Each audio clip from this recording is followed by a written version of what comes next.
চক্রান্ত হচ্ছে আমাকে মেরে ফেলার। সুস্থ করবেন। জয় কৃষ্ণকালী মায়ের জয়। আমার ছেলে চাকরি দাও। জয় কৃষ্ণকালী মায়ের জয়। হ্যালো এভরিওয়ান, অনেকদিন পর চলে এলাম আবার একটা নতুন ব্লগ নিয়ে। তো আমাকে দেখে বুঝতেই পারছো যে কোথাও একটা যাচ্ছি। আমরা যেখানে যাচ্ছি সেখানের নাম হয়তো অনেকেই শুনেছো, অনেকে ভিডিওতেও দেখেছো, আবার অনেকে জানতেও পারবে। তো হ্যাঁ, আমরা যাচ্ছি বর্ধমানের কৃষ্ণকালী মন্দিরে। অনেক দিনের ইচ্ছা ছিল যাওয়ার, আজ ফাইনালি যাচ্ছি। যাবো করে আর যাওয়াই হচ্ছে না। তো আজ ফাইনালি যাচ্ছি, কিন্তু জানি না আদৌ মন্দিরটা কোথায়। এটুকু জানি যে বর্ধমানের কৃষ্ণকালী মন্দির যাব, কিন্তু আদৌ যে মাকে দেখতে পারবো কি না সেটাও জানি। ওখানে গিয়ে সব ডিটেলস জানতে পারবো, তোমাদের সাথে শেয়ার করারও চেষ্টা করব। তো চলো যাওয়া যাক। আমরা সিউড়ি থেকে বর্ধমান যাচ্ছি বাইকে করে। ওই দেখো আরও দুজন আছে।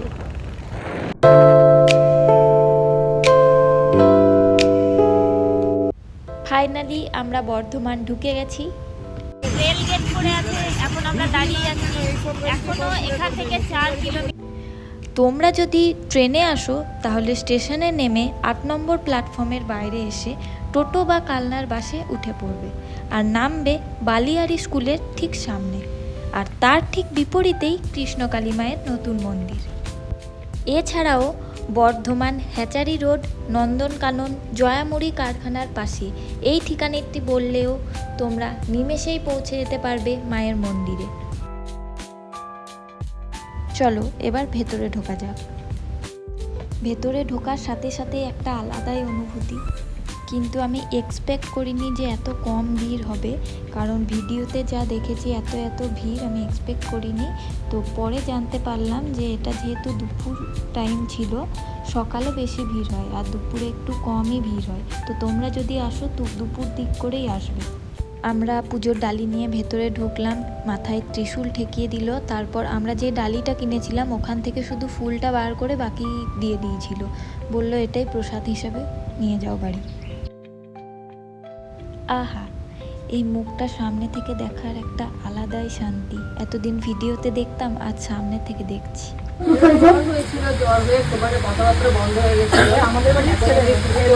আমি আসাম থেকে এসছি, মানসিক করেছিলাম যদি সুস্থ হয়ে যায় মায়ের মন্দির পুজো। তুমি বলেছিলে জয় কৃষ্ণকালী মায়ের মন্দির করতে? দেখেছিলাম ফোনে দেখে আমি মাকে দেখেছিলাম। কেমন আঙুল চেষ্টা করো গোপালের মতো? গোপালের আঙুল আমার ছেলেটা আমি কেমন করে তোমায় পুজিব? তখন মা বলেছিল তুই যেমন পারিস, তুই যা পারিস, তুই আমাকে 2-4টে ফুল আমার চরণে দিস, তাতেই খুশি। সেই থেকে আমার সেই নিয়ম, আমি সেই নিয়মই পুজো করি। সেই দিনে আমি কারোর কথা কিচ্ছু না, কে কি বললো কে কি করলো, তাই মন্দিরটা ভাঙার পিছনে ভালো করে চোখ কান বুঝিয়ে দেখলে জানার আছে, বোঝার আছে কেন ভাঙছে, কেরা ভাঙছে, কারা ভাঙতে চাইছে। তারা অনেক ভাবে পারছে না, এবার কিন্তু বড় চক্রান্ত হচ্ছে আমাকে মেরে ফেলার। কারণ আমি বুঝতে পেরেছি, কারণ আমি জানি কেউ পারবে না, কারণ যেহেতু মায়ের আশীর্বাদ আমার কাছে আছে। মহাপ্রভুকে কিভাবে হত্যা করলো, গুম হত্যা করালো মহাপ্রভুকে, পেরেছিল তো। দেখো একটা জিনিস, যেমন কালকে একজন ফেক ভিডিও করেছে, তোমরা সবাই জানো যে আমি তো রোজ লাইভে আসি ভিডিও করি, লিখেছে যে আমার নাকি মুখ দিয়ে প্রচুর রক্ত উঠছে, মিথ্যা করে বলে আমি নাকি নার্সিংহোমে ভর্তি। এবার দেখছে ভক্তগুলোর পরে যাবে না, মঙ্গলা মা অসুস্থ, এইভাবে অনেকভাবেই তো পারলো না। তাহলে যদি মুখ দিয়ে রক্ত উঠে কখনো তো নিশ্চয়ই খাবারের সঙ্গে বিষ মেশাবে। অনেক থাকুন, সুস্থ থাকুন। জয় কৃষ্ণকালী মায়ের জয়। মাকে দেখিয়ে দাও।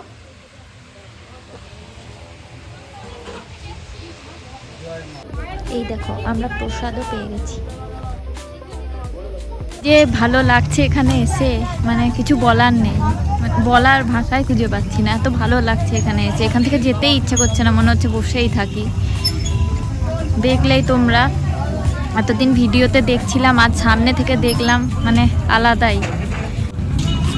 আমরা মন্দির থেকে বেরিয়ে যাচ্ছি, আবার আসবো, অবশ্যই আবার আসবো, মা যদি ডাকে অবশ্যই আসবো আবার। তো এখন বাইরে যাই, দেখি কিছু খাবার দাবার খেতে হবে। সেই 10টায় বেরিয়েছি, পৌঁছালাম 2:30টার সময়, ব্যাস তারপর আর কিছু খাওয়া নেই। প্রথমেই এসে আগে মন্দির যাব, তারপর তো খাওয়া। তো তোদের কেমন লাগলো এসে? দেখি কোথায় খাওয়া যায়। আমরা এখন খেতে এসেছি আর চোখ মুখের অবস্থা দেখতেই পাচ্ছ। অর্ডার দিয়েছি, খেয়ে নিই। বসে বসে জল খাচ্ছি, অনেকক্ষণ অর্ডার দিয়েছি এখনও আসেনি। আর সবার মুখ চোখের অবস্থা দেখো। এবার দেখো খাবারটা জাস্ট এলো আর তিনজনেই একদম খাবারের দিকে চিলের মতো তাকিয়ে আছে। আমার ভিডিওটা করা শেষ হবে আর কখন হাত দেবে খাবারে। খাবার আমাদের চলে এসেছে, আগে খেয়ে নিই তারপরে ভিডিও হবে। প্রচণ্ড খিদে পেয়েছে, তো চলো। আর ফোনের চার্জও শেষ, একটু চার্জে দিয়ে দিই। ভেতরের অ্যাম্বিয়েন্সটাই দেখাতে ভুলে গেছিলাম, তো দেখে নাও।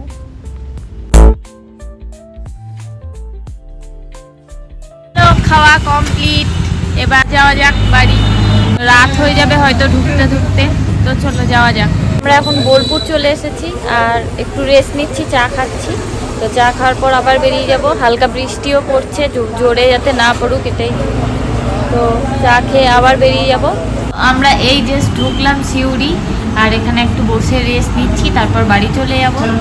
এই যে সবাই বসে আছি, গ্লুকোজ খাচ্ছি বসে বসে।